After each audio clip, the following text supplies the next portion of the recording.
네, 오늘 우리에게 주시는 말씀 야고보서 1장 19절부터 27절까지를 제가 읽도록 하겠습니다. 내 사랑하는 형제들아, 너희가 알지니 사람마다 듣기는 속히 하고 말하기는 더디하며 성내기도 더디하라. 사람이 성내는 것이 하나님의 의를 이루지 못함이라. 그러므로 모든 더러운 것과 넘치는 악을 내버리고 너희 영혼을 능히 구원할 바 마음에 심어진 말씀을 온유함으로 받으라. 너희는 말씀을 행하는 자가 되고 듣기만 하여 자신을 속이는 자가 되지 말라. 누구든지 말씀을 듣고 행하지 아니하면 그는 거울로 자기의 생긴 얼굴을 보는 사람과 같아서 제 자신을 보고 가서 그 모습이 어떠했는지를 곧 잊어버리거니와, 자유롭게 하는 온전한 율법을 들여다보고 있는 자는 듣고 잊어버리는 자가 아니요 실천하는 자니 이 사람은 그 행하는 일에 복을 받으리라. 누구든지 스스로 경건하다 생각하며 자기 혀를 제갈 물리지 아니하고 자기 마음을 속이면 이 사람의 경건은 헛것이라. 하나님 아버지 앞에서 정결하고 더러움이 없는 경건은 곧 고아와 과부를 그 환난 중에 돌보고 또 자기를 지켜 새 속에 물들지 아니하는 그것이니라. 아멘. 우리가 이 말씀을 이렇게 쭉 함께 살펴보다가 혹 잊어버릴지 모르니까요, 좀 여러분들이 의아해할 만한 그런 내용을 먼저 소개하고 또 설명하고 지나가도록 하겠습니다. 우리 23절 말씀 보시면, 누구든지 말씀을 듣고 행하지 아니하면 그는 거울로 자기의 생긴 얼굴을 보는 사람과 같아서 제 자신을 보고 가서 그 모습이 어떠했는지를 곧 잊어버리거니와. 자, 말씀을 듣고 행하지 않는 사람은 하나님의 말씀을 들었다고 하지만 사실은 그것을 금방 잊어버리고 그 말씀이 어떤 말씀인지 마음에 새기지도 않고 그저 그 말씀을 들었다가 잊어버리는 그런 허망한 결과를 가질 뿐이다. 이런 말씀하는 거예요. 거기에서 비유를 드는 거죠. 항상 어떤 말씀을 전할 때에 그 말씀을 보다 더 선명하고 구체적으로 이해할 수 있도록 이렇게 설명을 곁들이는데, 거기 23절에는 이런 설명을 곁들였죠. 비유를 한 거죠. 거울로 자기 생긴 얼굴을 보는 사람과 같다. 오늘날 우리는 이 말씀이 좀 이해가 안 될 수 있습니다. 왜냐하면 우리가 거울을 보면, 요즘에 우리가 사용하는 거울을 보면 얼마나 정확히 보입니까? 그러니까 이 거울에 있는 내 얼굴을 보면 그 얼굴을 뭐 그렇게 쉽게 잊어버릴 수 있는 그런 형태가 아니죠. 아주 선명하게 볼 수 있습니다. 그런데 지금으로부터 지금 2000년 전인 이 야고보서가 기록되던 그 당시에는 거울이 오늘날 우리가 사용하는 그런 유리와 또 이렇게 반사가 잘 되는, 잘 비추는 그러한 거울이 아니고, 이때는 무엇을 가지고 이 거울을 만들었냐면 구리, 또 황동, 주석, 이런 금속류를 가지고 이거를 계속해서 두들겨서 펴고 반질반질하게 닦으면 거기에 무엇인가 비치죠. 그런 것을 가지고 녹 같은 걸로 만들었기 때문에 그 거울이 오늘날 우리가 사용하는 거울처럼 명확히 비치지는 않는 겁니다. 그렇게 명확하게 비치지 않는 것을 가지고는 대략적으로 윤곽이나 형태만 파악할 수 있겠죠. 그러다 보니까 그런 거울을 가지고 얼굴을 비춰보면 내가 내 얼굴이 어땠는지를 이렇게 다시 기억으로 떠올리기가 그렇게 쉽지는 않죠. 금방 잊혀지겠죠.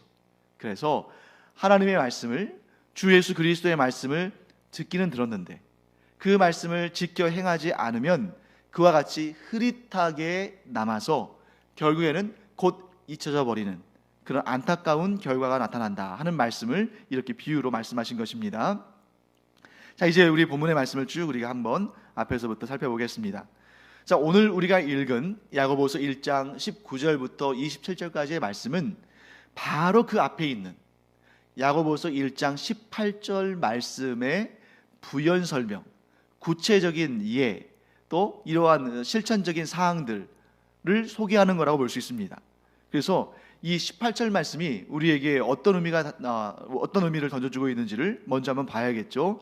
18절을 제가 한번 읽어보겠습니다.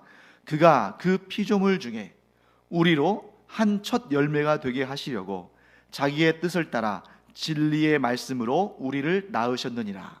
자, 하나님께서 우리를 모든 피조물들 중에서 첫 열매가 되게 하시려고 자기의 뜻, 즉 하나님의 뜻을 따라 진리의 말씀으로 우리를 낳으셨다. 이런 말씀을 우리에게 전하고 있습니다. 자, 우리는 어떤 존재인가? 이 말씀을 통해 볼 때 우리는 어떤 존재인가? 첫째, 우리는 하나님께서 낳으신 존재들이다. 이 말을 다른 표현으로 하면 이렇게 할 수 있겠죠. 우리는 하나님의 자녀들이다. 이렇게 말할 수 있습니다. 자, 물론 세상에 존재하는 모든 사람들은 하나님의 창조물, 하나님께서 만드신 피조물들입니다. 그런데 잘 생각해 보세요. 성경을 우리가 보시면 하나님께서 사람이라고 해서, 하나님께서 직접 창조하신 사람이라고 해서 모든 사람들을 하나님의 자녀들이라고 부르지는 않으십니다. 사람이라고 해서 무조건적으로 하나님의 자녀들이라고 일컬음을 받는 것은 아니라는 것이죠. 이 세상의 수많은 사람들 가운데에서 하나님은 우리를 택하시고 우리를 자녀 삼으셨습니다. 그 많은 사람들 가운데에서 우리를 특별히 하나님의 자녀로 삼으신, 즉 하나님께서 우리를 낳으신 것은 무슨 까닭일까? 자, 하나님께서 아무런 목적 없이 우리를 자녀 삼으신 것은 아닐 것이다. 왜냐하면 하나님께서 우리를 자녀 삼으실 때 그냥 지나가는 말로 너희들 이제부터 내 자녀야, 너희들 이제부터는 내가 자녀로 삼겠어, 이렇게 하나님께서 그냥 툭 던지듯이 이렇게 말씀하신 것이 아니라는 것이죠. 하나님께서 우리를 자녀 삼기 위해서는, 하나님께서 우리를 자녀 삼기 위해서 그 무엇과도 비교할 수 없는 너무나도 소중한 것을 대가로 치르셨다는 거죠. 하나님께서 우리를 자녀 삼기 위해서 영원하신 독생자, 영원 전부터 하나님과 함께 하신 곧 하나님이신 성자 하나님의 영원하신 생명을 그 대가로 지불하시면서까지 우리를 자녀로 삼으셨습니다. 그러면 그쯤 되면 누가 봐도 아무 이유 없이, 어쩌다 보니까 우연히 우리를 하나님의 자녀로 삼으신 것이 아니겠죠. 그처럼 소중한 것을 내어주시면서 우리를 자녀 삼으셨다면 하나님께는 우리를 자녀 삼으실 만한 특별한 목적이 있으셨다는 것입니다. 그 목적이 무엇이냐? 우리는 보통 이렇게 생각합니다. 하나님께서 우리를 특별히 사랑하셔서 우리를 자녀로 삼으셨다. 하나님께서 우리를 불쌍히 여기셔서 우리 죄를 용서해 주시고 우리를 자녀로 삼으셨다. 하나님은 하나님의 그 기뻐하시는 뜻 가운데에 우리를 자녀로 삼으셨다. 하나님은 하나님의 영광을 찬양하도록 우리를 자녀로 삼으셨다. 자, 이 중에 틀린 말이 하나라도 있습니까? 없습니까? 없죠. 다 맞는 말입니다. 그런데 오늘 본문에는 지금 제가 말씀드린 많이 우리가 알고 있는 그 이유들, 하나님께서 우리를 자녀로 삼으신 그 여러 번에 걸쳐서 알려진 이 말씀들 외에 한 가지를 더 소개하고 있습니다. 그것은 무엇이냐면, 하나님께서 우리를 자녀로 삼으신 이유는 우리를 모든 피조물들 가운데에 한 첫 열매가 되게 하시려고 우리를 자녀 삼으셨다. 자, 하나님께서 모든 피조물들 가운데 우리로 하여금 첫 열매를 만드시려고, 첫 열매로 삼으시려고 우리를 창조하셨다. 우리를 자녀 삼으셨다. 이렇게 우리가 말씀을 드릴 수가 있습니다. 자, 하나님께서 우리를 모든 피조물 가운데 첫 열매가 되게 하신다. 한번 생각해 보세요. 첫 열매. 자, 어떤 나무가 자랐습니다. 어떤 나무가 숲에서 자라났어요. 그런데 이 나무가 어떤 나무인지를 우리가 잘 몰라요. 그런데 이 나무가 어떤 나무인지를 알려면 가장 확실한 방법은 이 나무에서 어떤 첫 열매가 열리는지를 보면 알 수 있습니다. 자, 첫 열매로 사과가 열렸습니다. 그러면 계속해서 어떤 열매가 열리는 거예요? 사과가 열리겠죠. 첫 열매로 사과가 열렸는데 그 다음에 배나 감이 열릴 리는 없겠죠. 그래서 하나님께서 우리를 자녀 삼으신 그 목적이 우리로 하여금 모든 피조물들 가운데 첫 열매가 되게 하신다라는 말씀은 뭐냐면, 우리가 하나님의 부르심을 받고 하나님의 자녀로 부르심을 받고 우리가 우리의 성도의 삶을 살아갈 때에 그 우리의 성도의 삶이 첫 열매가 되면 모든 피조물들이 우리의 그 첫 열매를 따라서 하나님 앞으로 나아가는 그런 그림을 그릴 수가 있는 거죠. 우리는 여기에서 두 가지 사실을 알 수 있습니다. 첫째, 우리가 하나님의 자녀가 된 것은 우리의 뜻이 아니라 하나님의 뜻이라는 사실입니다.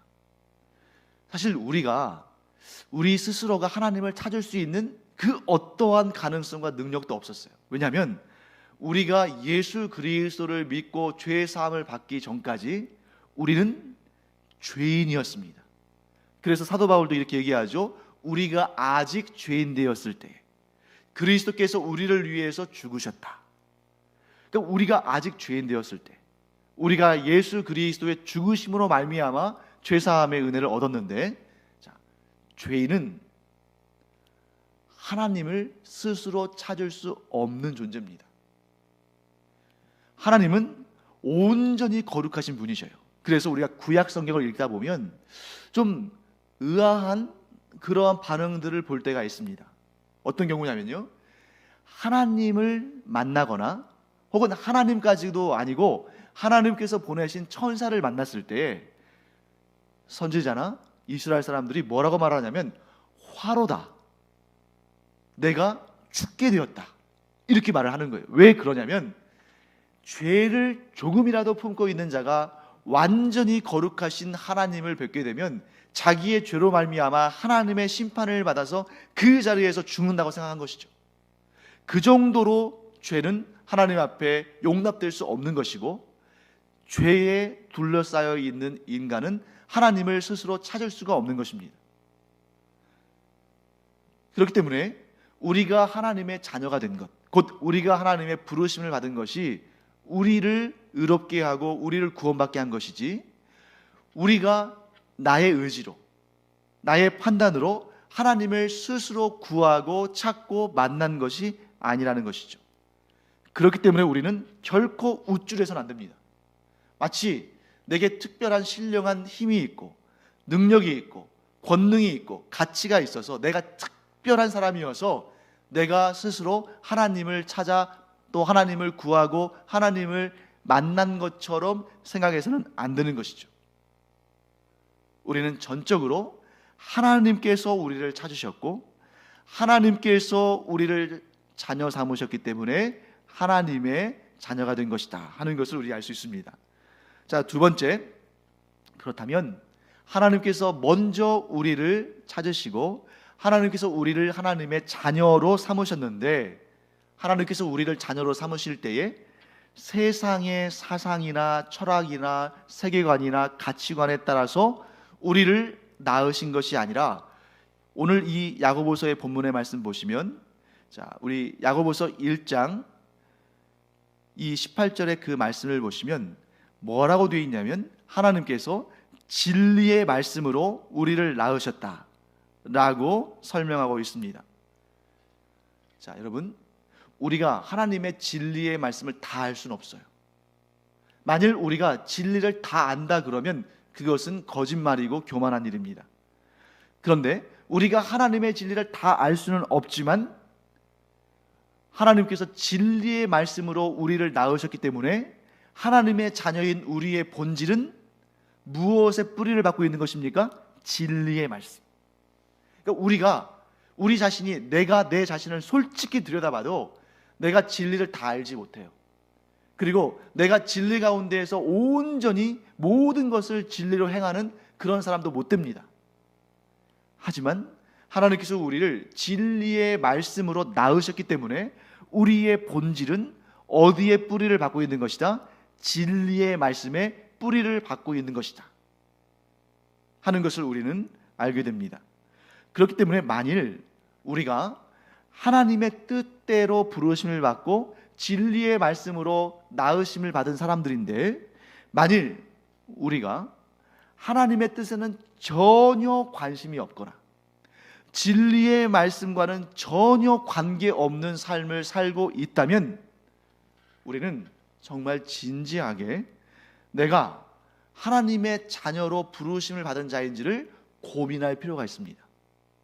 내 마음속에 하나님의 뜻에 대한 관심도 없고 진리의 말씀에 대한 그런 갈망도 없다면 그저 교회에 와서 사람들과 어울리는 게 좋고 그저 교회에 와서 노래 부르는 게 좋고 그저 교회에 와서 막 소리 지르면서 기도하면 속이 후련하니까 그것이 좋아가지고 교회에 나온다면 하나님의 자녀인지 아니인지 곰곰이 고민하며 자신을 살펴봐야 한다는 것이죠. 내가 하나님의 자녀라는 것을 가장 확실하게 드러내어 보이는 증거 중에 하나는 하나님의 말씀에 대한 갈망, 진리의 말씀에 대한 간절한 사모함, 또 하나님의 말씀을 더 배우고 싶고 그 말씀이 나에게 은혜가 되고 그 말씀을 붙들고 살고 싶은 그러한 열심이 우리 안에 있을 때 다른 그 무엇의 증거도 필요 없습니다. 만약 그렇다면 우리는 하나님의 말씀으로, 하나님의 그 진리의 말씀으로 하나님의 자녀로 인침을 받은 사람이다 하는 것을 우리는 명확히 알 수 있는 것입니다. 자, 그래서 이제 야고보 사도가 이제 오늘 본문의 말씀에서 이렇게 말합니다. 우리 19절 20절을 보시면 야고보서 1장 19절 20절을 제가 한번 읽어보겠습니다. 내 사랑하는 형제들아, 너희가 알지니 사람마다 듣기는 속히 하고 말하기는 더디하며 성내기도 더디하라. 사람이 성내는 것이 하나님의 의를 이루지 못함이라. 여러분, 야고보 사도가 지금 뭐라고 합니까? 사람마다 듣기는 속히 하라, 이렇게 권면합니다. 성경에서 들음은 굉장히 중요한 출발점으로 등장합니다. 자, 우리가 잘 알듯이 성경은 뭐라고 말씀하시냐면 믿음은 무엇에서 난다? 들음에서 난다. 믿음은 들음에서 난다. 일단 하나님의 말씀, 곧 이 복음의 말씀을, 진리의 말씀을 들어야만 그 가운데에서 하나님의 놀라운 역사가 시작됩니다. 자, 복음을 듣지 못한 자가 어떻게 구원을 알 수 있겠습니까? 하나님의 말씀을 듣지 못한 자가 어떻게 하나님을 알 수 있겠어요? 이 들음을 통해서, 물론 청각 장애가 있으신 분들은 하나님의 말씀을 읽음을 통해서 그러한 들음, 그러한 내 안으로 들어오는 그 하나님의 말씀을 통해서 믿음이 생겨나는 것입니다. 반면에 귀로 분명히 들었지만 그 들은 것에 반응을 하지 않는 경우도 있습니다. 그래서 예수님께서 진리의 말씀, 복음을 선포하실 때 이런 말씀을 자주 하셨어요. 뭐라고 하셨냐면 들을 귀 있는 자는 들으라.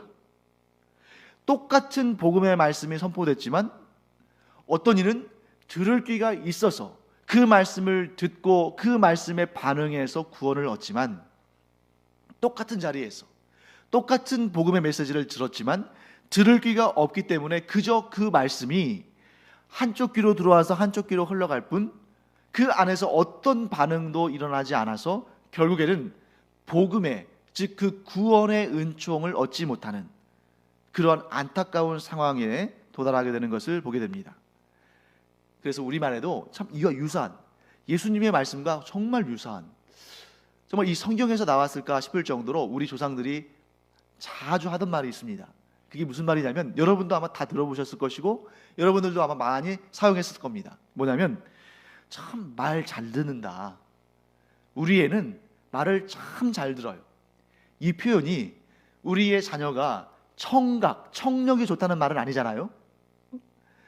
우리 애는 너무 잘 들어서 다른 사람들이 듣지 못하는 그런 초음파 소리까지 다 듣는다.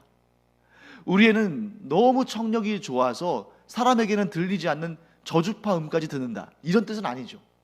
우리말에서 참 우리 아이는 부모의 말을, 또 선생님의 말씀을 잘 듣는 아이예요 이렇게 말한다면 그건 뭡니까?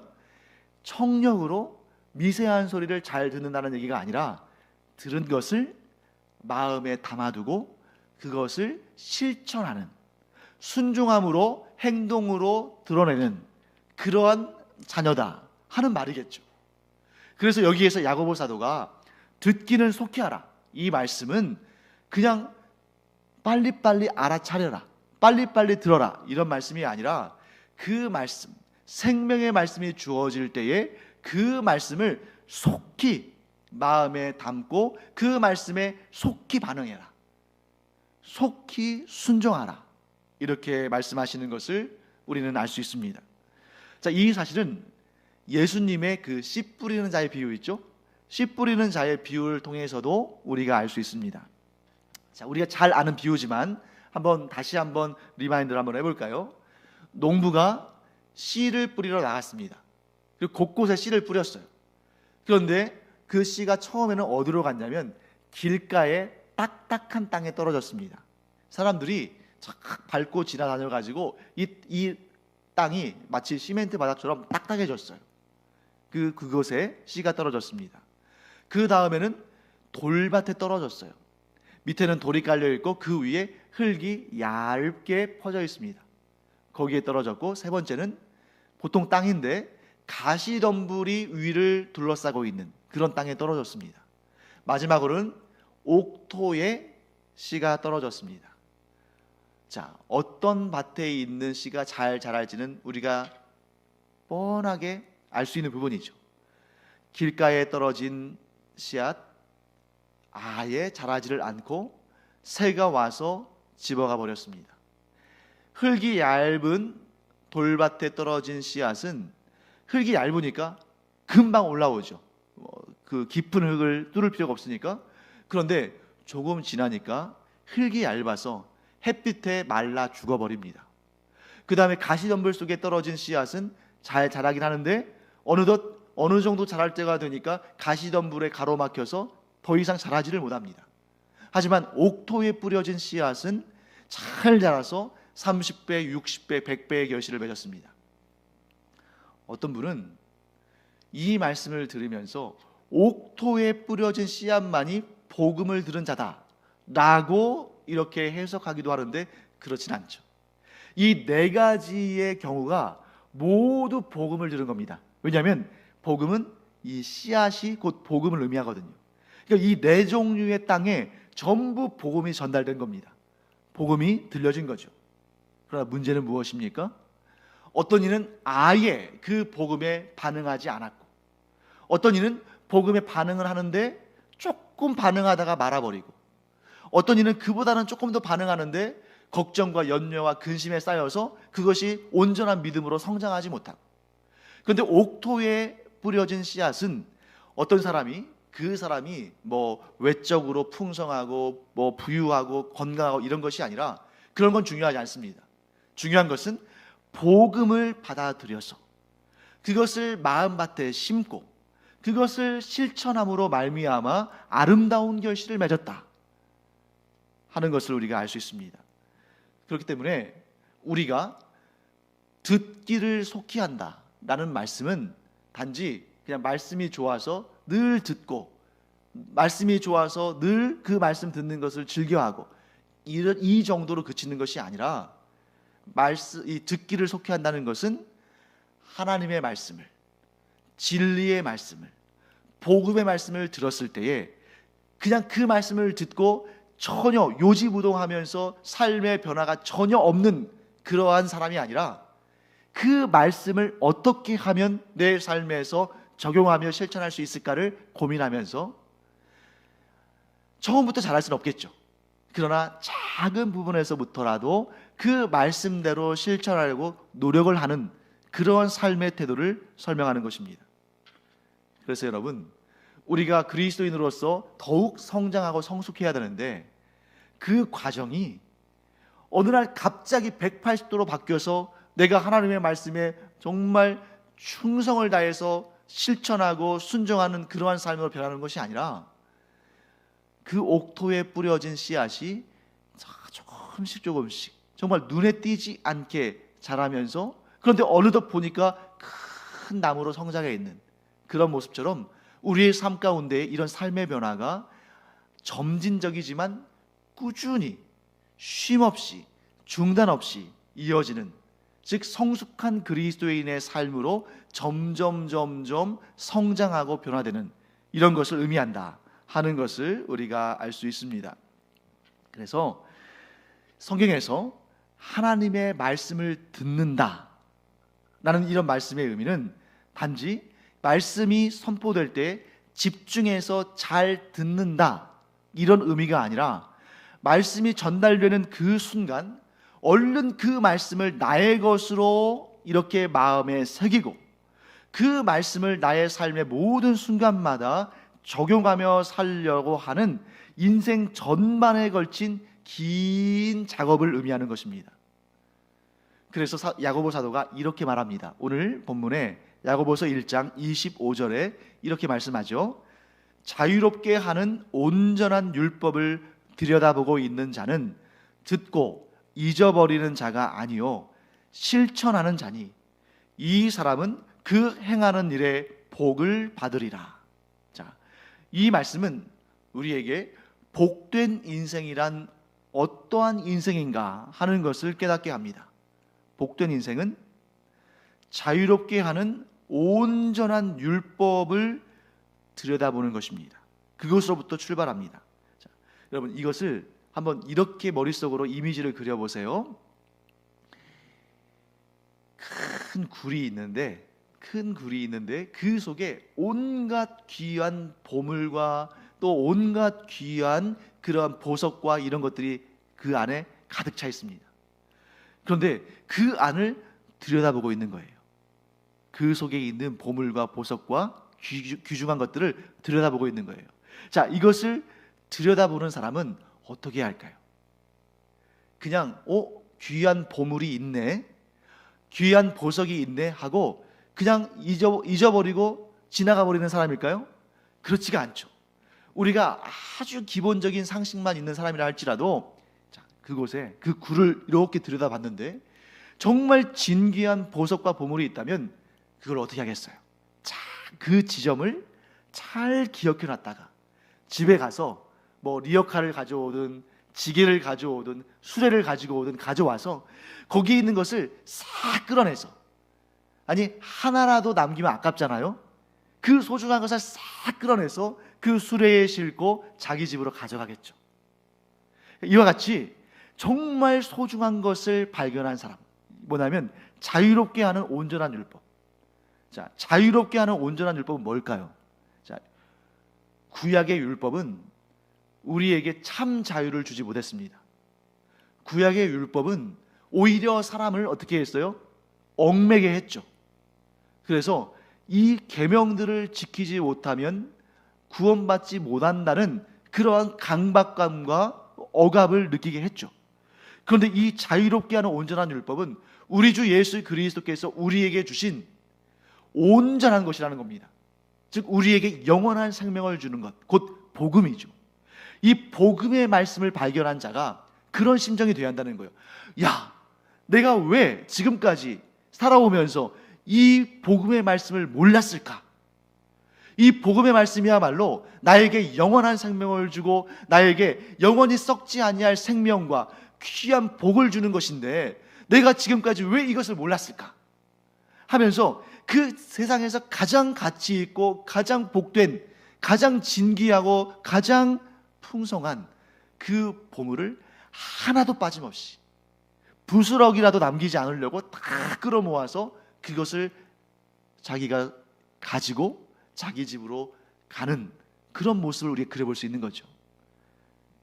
그래서 이러한 자유롭게 하는 온전한 율법, 이 진짜로 소중한 이 복음을 들여다보는 자는 그것을 듣고 잊어버리면 안 되는 거예요. 그럼 내 것이 안 되는 겁니다. 이걸 어떻게 해야 되는 거예요? 실천해야 돼요. 내가 가지고 가야 되는 거예요. 왜? 너무나 소중한 것이기 때문에. 사랑하는 성도 여러분, 이 세상에 가장 진귀하고 가장 소중한 보물과 보석과도 비교할 수 없는 하나님의 말씀, 구원의 능력, 복음의 말씀, 이 진리를 우리가 발견했다면 그것을 듣고 잊어버리는 것이 아니라 그 말씀대로 실천함으로 말미암아 그것이 내 것이 되고 내게 복이 되고 내게 상이 되고 내가 천국에서 영원히 누릴 나의 상급이 되는 그런 은혜를 누리시기를 간절히 축복합니다. 근데 그 말씀을 들었는데 반응하지 않는 것, 실천하지 않는 모습은 마치 뭐와 같냐면 이 세상에서 가장 복되고 가장 소중하고 가장 가치 있는 보물을 발견하고서도 그게 어디 있는지를 몰라서 결국에는 잊어버리고 전혀 그 중에 단 하나도 소유하지 못하는 그런 안타까운 것과 마찬가지다 하는 것을 우리가 알 수 있습니다. 자, 그 다음에 우리 그 다음 내용 한번 볼까요? 이 야고보 사도는 우리가 이 복음 안에서 열매 맺는 그러한 삶을 살기 위해서 어떻게 해야 할 것인가 하는 말을 하는데 거기에서 듣기를 먼저 강조했습니다. 듣기. 어떻게 해야 돼요? 듣기를 속히 하라. 여기에서 속히 한다는 것은 단지 빨리 들어라, 빨리 캐치해라 이런 뜻이 아니라 그 들은 것을 마음에 담고 실천하는 것을 의미했죠. 그 다음에 두 번째로는 뭘 말하냐면 말에 대해서 말합니다. 말. 그런데 듣기는 속히 하는데 말하기는 어떻게 하라고요? 더디하라. 완전히 다른 말씀이죠. 말하기를 더디하라는 이 19절의 말씀을 다시 한번 또 반복하는데 뭐라고 반복하냐면 26절 말씀 보시면 혀에 뭐를 물려라? 재갈을 물려라 라고 말합니다. 이 세상 사람들도 나름대로 하나님께서 주신 일반적인 차원, 일반 은총의 차원에서의 지혜를 가지고 있죠. 그래서 때때로 우리는 믿지 않는 우리 조상들인데 어쩌면 이렇게 지혜로운 말을 했을까 하고 깜짝깜짝 놀랄 때도 있죠. 그것도 하나님의 은혜입니다. 이런 얘기들을 하죠. 사람에게는 귀가 두 개고 입은 하나다. 그 이유는 상대방의 말은 잘 들어주고 두 배로 들어주고 자신의 말은 하나, 즉 많이 하지 않도록 하기 위함이다. 이런 말을 하는데 그것은 뭐 진리는 아니지만 굉장히 통찰력 있는 생각이다, 통찰력 있는 말이다 하는 생각이 듭니다. 지혜로운 말을 하면 어떻게 돼요? 천냥빚을 갚습니다. 그런데 지혜롭지 못한 말을 하면 평생의 원수를 만듭니다. 똑같은 입에서 나온 똑같은 말인데 그 말이 지혜로우냐 지혜롭지 못하느냐에 따라서 완전 천지 차이가 나는 거죠. 지혜로운 말은 천냥빚을 갚고 지혜롭지 못한 말은 천년의 원수를 만들고 너무나 놀라운 이런 차이를 만드는 것을 보게 됩니다. 그래서 26절 말씀에 야고보 사도가 뭐라고 한다고요? 혀에 재갈을 물려라 이렇게 말하고 있습니다. 왜 그럴까요? 본전도 못 차리는 경우가 많거든요. 이 말은 하나님께서 주신 좋은 은사입니다. 우리가 말할 수 있다는 것은 하나님께서 주신 정말 귀한 선물이에요. 근데 이 귀한 것을 받아놓고 잘 쓸 때보다 잘 못 쓸 때가 너무 많다는 거죠. 천냥빚은 못 갚을전정 천년의 원수들을 너무너무 많이 만드는 그런 모습들을 자주 보게 됩니다. 참 이 말씀은 너무 지혜로운 말씀이에요. 혀에 뭘 물리라고요? 재갈을 물려라. 그래서 제가 이 재갈이 사실 요즘에는 많이 쓰는 단어는 아니잖아요. 그래서 재갈이 무슨 뜻을 가지고 있는가 하고 제가 국어사전을 한번 찾아봤어요. 여러 가지 뜻이 있지만 그 중에 대표적인 것은 두 가지입니다. 근데 이 국어사전을 통해서도 굉장히 설교의 그런 내용들이 나오더라고요. 자, 첫째, 재갈의 첫 번째 의미는 우리가 영화나 드라마를 보다 보면 나쁜 사람들이 인질을 잡았을 때 제일 먼저 하는 일이 뭡니까? 입을 틀어막죠. 왜? 소리 지르면 발각되니까. 그때에 소리를 지르지 못하도록, 말을 하지 못하도록 입을 틀어막는 게 뭐예요? 재갈이죠. 재갈을 물리는 거죠. 이게 첫 번째 의미입니다. 두 번째 의미는 말이 나오는데 이때 말은 우리 입에서 나오는 말이 아니라 짐승, 동물 말. 동물, 이 말의 입을 보면 이렇게 쇠 조각으로 이렇게 기다란 것을 물립니다. 그리고 그 물린 그것에다가 고삐를 달아가지고 뒤에서 이 기수가 손에 잡고 이렇게 당기면 이쪽으로 가고 반대편으로 당기면 그 반대편으로 가고, 그때 이 말의 입에 물리는 것이 재갈이에요. 이 재갈은 크게 이 두 가지 뜻입니다. 그런데 여기에서 이 야고보 사도가 우리에게 권면하는 말씀이 그대로 나옵니다. 이게 뭐냐면, 우리는 우리의 입에서 하나님께서 기뻐하지 않으시는 말들, 예를 들면 믿음 없는 말, 악한 말, 부정적인 말, 욕하는 말, 상대방을 깎아내리는 말, 저주하는 말, 복받지 못할 말, 이런 것들이 우리의 입 밖으로 나오려고 할 때에 그것을 순식간에 우리가 캐치를 해서 그런 말이 나올 것 같으면 입에 뭘 물려야 한다? 재갈을 물려야 한다. 믿지 않는 사람들이 그렇게 하는 것은 뭐 그러니 하고, 뭐 일반적으로 세상 사람들은 그렇지 하겠지만, 우리 하나님을 믿고 하나님께서 지금도 나의 입에서 나오는 모든 말을, 내 머릿속에 있는 모든 생각을 다 듣고 계시고 알고 계시다는 것을 우리가 알면서도 하나님께서 기뻐하지 않으시는 그런 말들을 우리가 내뱉는 경우들이 얼마나 많은가.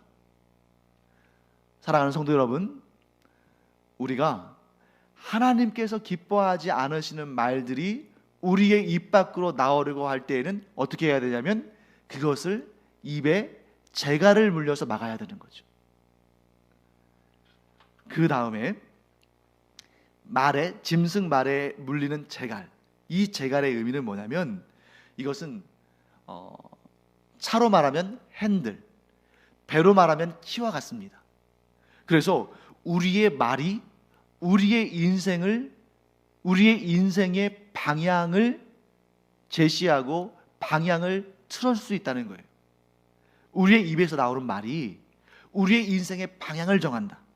그래서 우리가 부정적인 말을 하기 시작하면, 우리의 언어가 부정적인 말투성이면 우리의 인생이 부정적인 쪽으로 갈 수밖에 없고, 우리가 믿음의 말을 하면 우리의 인생이 우리가 믿는 방향으로 나아가게 되며, 우리의 말이 소망의 말로 가득 차면 우리의 믿고 따르는, 우리가 정말 소망하는 그 일들이 우리의 삶 가운데에서 이루어지고 펼쳐지고, 우리가 사랑의 말을 하면 우리의 삶 가운데에 사랑을 주고받는 그 아름다움이 우리의 인생을 다 감싸 안는 그러한 방향성이 결정된다는 것입니다. 사랑하는 성도 여러분, 우리의 말은 재갈을 물린 말과 같습니다.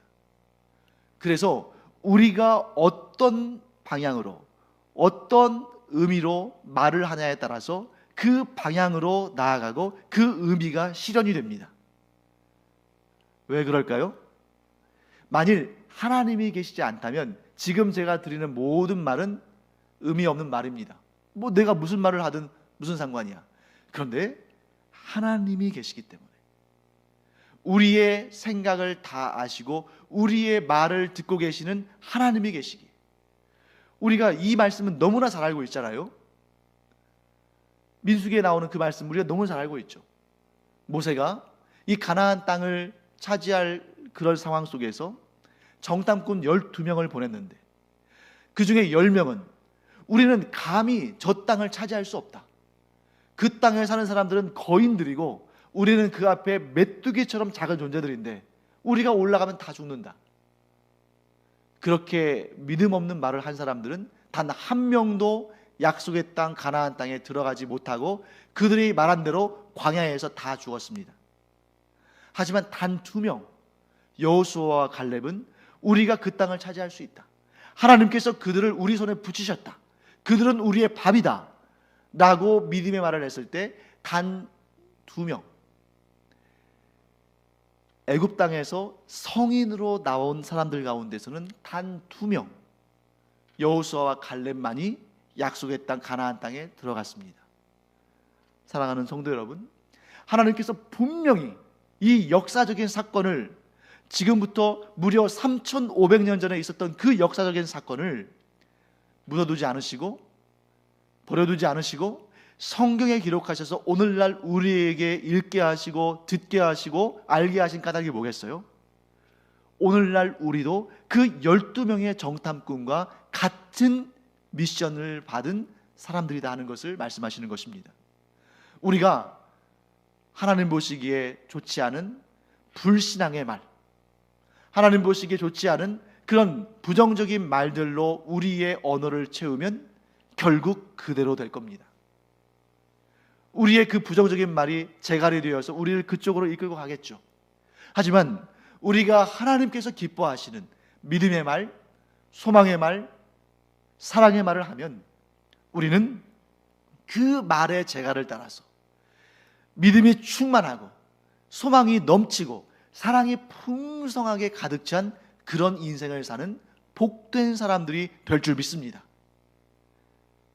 듣기는 속히 하고 말하기는 더디하되, 들을 때의 그 말씀, 하나님의 말씀을 마음에 새기고 그 말씀을 실천하며 순종하며 살아가고, 우리의 입에서 하나님께서 기뻐하시는 말을 신중하게 할 때에 누군가를 악담하고 누군가를 상처 주고 누군가를 괴롭게 하는 말이 아니라 참으로 믿음과 소망과 사랑이 넘치는 말을 하면 우리의 인생이 하나님께 복을 받는 그러한 복된 삶으로 점점 변화될 줄로 믿습니다.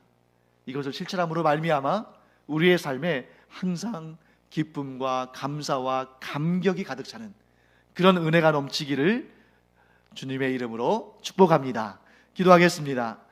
하나님, 주님의 은혜를 감사드립니다. 오늘 야고보 사도를 통해서 듣기는 속히 하되 말하기는 더디, 곧 신중하게 하며, 또 항상 우리의 말이, 우리의 언어가 믿음과 소망과 사랑의 말이 되기를 주님, 저희들이 이 말씀을 통해서 또 더욱더 깊이 새겨봅니다. 하나님, 저희가 하나님께서 기뻐하시는 말을 함으로 말미암아 저희들의 삶에 참 기쁨과 감사와 감격이 차고 넘치게 하여 주시옵소서. 하나님, 이 시간 또 수능 시험을 앞두고 있는 우리의 자녀들, 또 우리 성도들의 자녀들을 위하여서 기도하기를 원합니다. 하나님, 이 저녁에 얼마나 많이 긴장이 되고 얼마나 많이 떨리고 얼마나 두렵고 정말 평생 가장 긴장된 저녁을 지내야 되는 그런 날입니다. 그럼에도 불구하고 오늘 우리가 말씀을 나눈 것처럼 그 입에서 믿음의 말이 나오게 하여 주시옵소서. 하나님께서 나와 함께 하시니, 하나님께서 나에게 지혜를 부어주시고, 하나님께서 나를 강건케 하시고, 하나님께서 나를 담대하게 하셔서 내일 시험 볼 때에 하나님께서 가장 잘 보는, 내 인생 가운데 가장 잘 치는 시험들 가운데 하나가 되게 하시고 가장 좋은 결과를 주셔서 나로 하여금 기쁨과 감사함 가운데 하나님을 찬양하고 하나님께 영광 돌리게 하실 것이다 하는 그런 믿음의 말을 하게 하시며, 그들의 부모 역시 그 자녀들을 향해서 믿음의 권면을 함으로 말미암아 이날 저들의 인생에서 가장 중요한 이 하루, 이 24시간을 믿음으로 승리하는 각 가정들이 되게 하여 주시옵소서. 저들이 장차 하나님 나라의 귀한 일꾼들이 될 하나님의 사람들이 오니 주님께서 저들의 인생을 책임지시고 저들에게 가장 좋은 길로 인도하실 줄을 믿습니다. 하나님께서 크신 은혜를 베푸시는 이 복된 저녁 되게 하여 주시옵소서. 오늘 예배하는 모든 성도들, 현장에서 예배하고 온라인으로 예배하는 모든 성도들이 하나님의 은혜 가운데에 오늘도 내일도 오직 주님께서 가신 그 길을 따라가며 하나님이 주시는 은혜로 배부르는 그런 주의 종들 되게 하여 주시옵소서. 감사드리며 예수님의 이름으로 축복하며 기도합니다. 아멘. 지금은 우리 주 예수 그리스도의 은혜와 하나님 아버지의 무한하신 사랑과 성령의 감동, 감화, 위로, 교통하심이 이 시간 듣기는 속히 하며 말하기는 더디하며 그 가운데 믿음의 말과 소망의 말과 사랑의 말로 그 인생을 하나님께서 기뻐하시는 인생으로 살기를 원하는 주님의 사랑하시는 자녀들 위해 이제로부터 영원토록 함께 있을지어다. 아멘.